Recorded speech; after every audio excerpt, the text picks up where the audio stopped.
Welcome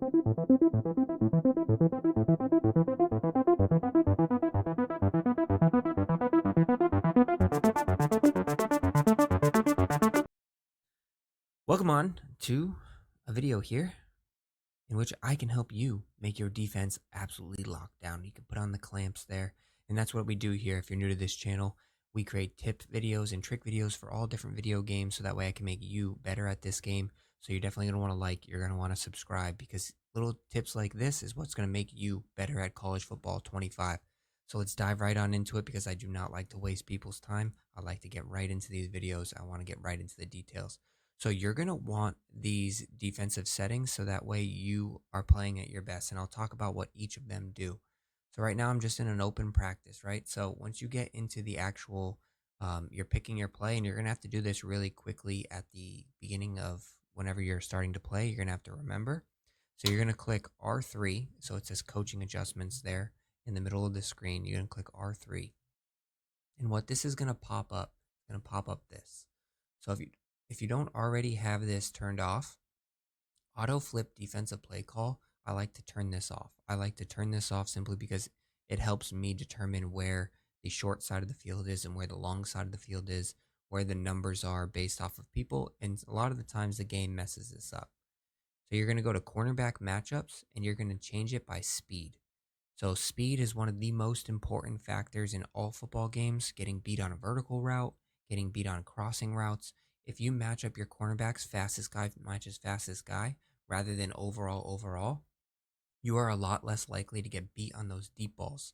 So you match it up by speed. You want fast on fast, fast on fast. You are much less likely to get beat on those deep balls.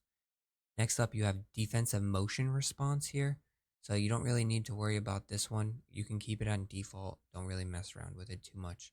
Now this one's going to obviously change depending on who you're playing. So defensive pitch read, I always like to play, at least start off the game, focus on dive on the option. I like to play aggressive. So what is this saying? It's saying that if there's an option play, I want the quarterback to have the ball. I want my opponent to have to run the ball with the quarterback, because the quarterback's much more likely to fumble than the running back. Now, if you end up getting matched up against somebody who's like an absolute elite quarterback run person, then obviously you might have to tweak this. But I always change this so that way they are always going after the running back. They're thinking running back first, running back first, running back first. Strip ball, I do not have this. I keep this on balance. Now, this one is probably the most one. So if you've played this game already, you know the tackling is the only, I would say, a little bit of a negative thing here. So there's still a lot of glitchy tackles going on. And even in this setting, I put it on conservative. And even in this setting, it's still a little bit like the tackling isn't 100% conservative. There's still a lot of like people smashing into each other. Um, so you're definitely going to want to put it on conservative, and you just want to keep the ball in front of you. You want to tackle. You want to make sure that it is um, pretty much keeping the ball in front of you. You don't want these long touchdowns, breakaway touchdowns. I had it on balance, and then I had it on aggressive early on, and I was getting a lot of these broken tackles. So this is probably the most. Now, when it comes to your coverages, this is what you want to do. You want 0, you want 5, and you want 15. Now, what this is, right? So I'll talk about this in a second. So flats, curls, flats, and hooks. So these are the routes.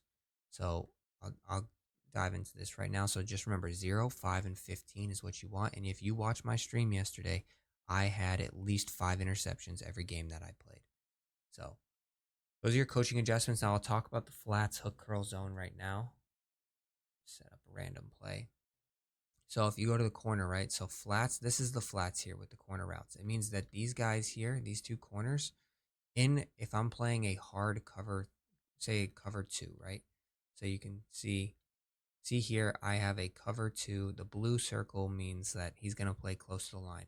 That means he's going to play 0 yards away. So in any flat coverage, he's going to be playing right here.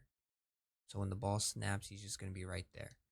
Now, the hook curl zone, you can see it says hook above this guy. He's going to be between 5 yards is what I had it, 5 to 15 yards between the two that I set up. So that is why, and what you're going to do, it's essentially you're keeping everybody within 10 yards. Now your weak zones are going to be like out here. This is going to be your weak zones, your deep comebacks, your go balls, and that's where it's going to just be user, right? So like any over the top crossing routes, but that is stuff that we like to gamble on simply because if he runs a crossing route, then I'm going to be able to jump it here in the middle of the field. So these settings are here to help you. I highly recommend, and I'll just cover them one last time, and you're going to get a lot of interceptions. You're going to get a lot of interceptions. So defensive play call, you can leave this on and off. That's really up to you. Buy speed, aggressive, conservative tackling, 0, 5, and 15. You need these. Like, subscribe. There's a lot more videos coming your way. Come on in, check it out. Appreciate you all.